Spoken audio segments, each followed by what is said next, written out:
Hey everyone, and welcome back to the channel. As the holiday season rolls around, have you ever stopped to wonder where all our Christmas traditions come from? Why, December 25th, where did Santa Claus, Christmas trees, and even caroling originate? Well, today, we're unwrapping the fascinating history of Christmas, tracing its journey from ancient rituals to the global celebration we know and love. So grab a cup of hot cocoa, get cozy, and let's dive into the story of Christmas. At its heart, of course, Christmas celebrates the birth of Jesus Christ. For billions of Christians around the world, it's one of the most significant dates in the religious calendar. But here's a fun fact. The Bible doesn't actually specify the exact date of Jesus' birth.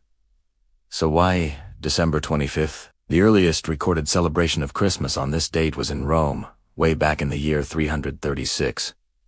The choice of this date wasn't random. Historians believe it was a strategic move by the early church to align with existing pagan winter solstice festivals. In ancient Rome, mid to late December was a time of major celebration. The most famous festival was Saturnalia, a week-long party honoring the god of agriculture, Saturn. It was a time of feasting, gift-giving, and social role reversal, where everything was turned upside down. Sounds a bit familiar, right? Another key festival was Dies Natalis Solis Invicti, which means the birthday of the sun, celebrated on December 25th. This marked the return of longer days after the winter solstice. By placing Christmas on this day, the early church could redirect the festive energy of these popular pagan holidays towards a new Christian meaning, making the transition smoother for new converts. It was a classic case of blending old traditions with new beliefs. So, with the date set, what did the first Christmases look like? Early on, the celebrations were very devout and centered entirely on the church. The focus was on solemn religious services, prayer, and quiet reflection. One of the most enduring early traditions was the creation of nativity scenes, or couches. These tableaux, depicting the birth of Jesus in the manger, were popularized by Saint Francis of Assisi in the 13th century. He wanted to create a living visual for people to better understand the Christmas story, and the idea quickly spread across Europe, becoming a staple of the holiday. Fast forward to the medieval period, and Christmas started to look a lot more like a party. It evolved from a purely religious observance into a massive 12-day community festival. Think huge feasts, lively music, and lots of merriment. This was the era when wassailing and caroling became popular. Groups of people would go from house to house, singing and offering good wishes in exchange for food and drink. Nativity plays also became a big deal, moving out of the church and into public squares, performed by the community for everyone to enjoy. It was a loud, rowdy, and joyful time, a true winter carnival that brought entire villages together. But the party didn't last forever. In the 17th and 18th centuries, Christmas faced a major backlash. During the Protestant Reformation, more austere religious leaders, particularly the Puritans, saw the festive traditions as decadent and pagan-like. They argued that the Bible never commanded such celebrations, and that the holiday had become an excuse for excess. This led to some drastic measures. In England, under Oliver Cromwell, Parliament actually banned Christmas in 1647.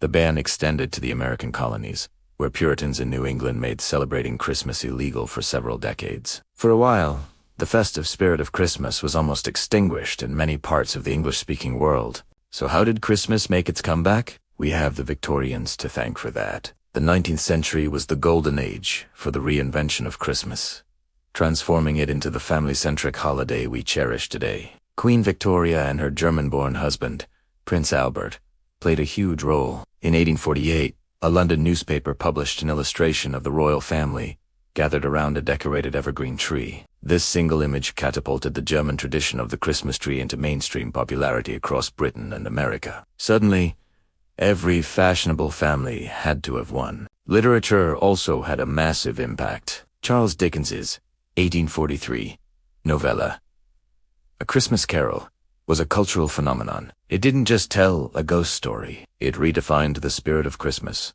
emphasizing family, charity, and goodwill. The story's themes of compassion and redemption resonated deeply with people and helped revive the holiday's festive yet moral core. This era also saw the first Christmas cards being sent, and the tradition of large-scale gift-giving becoming more widespread, shifting the focus towards children and family togetherness. As we moved into the 20th century and beyond, Christmas continued to evolve, becoming a truly global and increasingly secular phenomenon. Commerce played a huge role in this transformation. Advertisements and media helped shape a universal image of Christmas, one that could be celebrated by people of all backgrounds, regardless of their religious beliefs. And at the center of this modern, commercialized Christmas stood one jolly, red-suited figure: Santa Claus. The modern image of Santa Claus is a fascinating blend of different historical and folkloric figures. He has roots in the Dutch Sinterklaas, who is based on the real-life Saint Nicholas,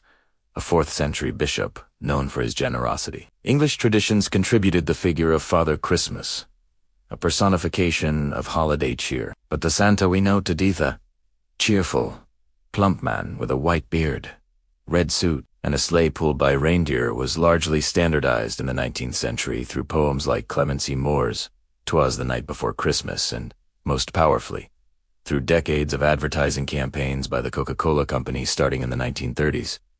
Their artist, Haddon Sundblom, created the warm, friendly, and iconic Santa that has become the definitive version around the world. Today, the symbols of Christmas are a rich tapestry woven from all these different threads of history. The Christmas tree, with its pagan roots symbolizing everlasting life in winter, was Christianized to represent the tree of paradise. The lights and candles that adorn our homes hark back to the winter solstice tradition of using fire to conquer the darkness, now symbolizing Jesus as the light of the world. Carols evolved from medieval folk songs into cherished hymns, and the act of giving gifts echoes the gifts of the Magi to the infant Jesus, the generosity of Saint Nicholas, and the festive exchanges of Saturnalia. From a solemn religious day in ancient Rome to a raucous medieval festival, a band à la day, a Victorian family revival, and finally, a global commercial and cultural event, the history of Christmas is as rich and layered as a Christmas pudding. It's a holiday that has constantly adapted,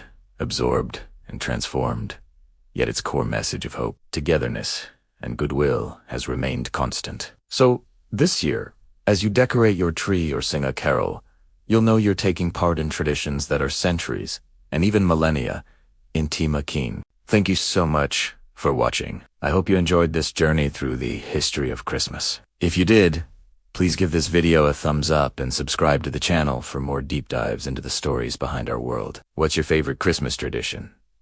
Let me know in the comments below. Merry Christmas, Happy Holidays, and see you in the next video.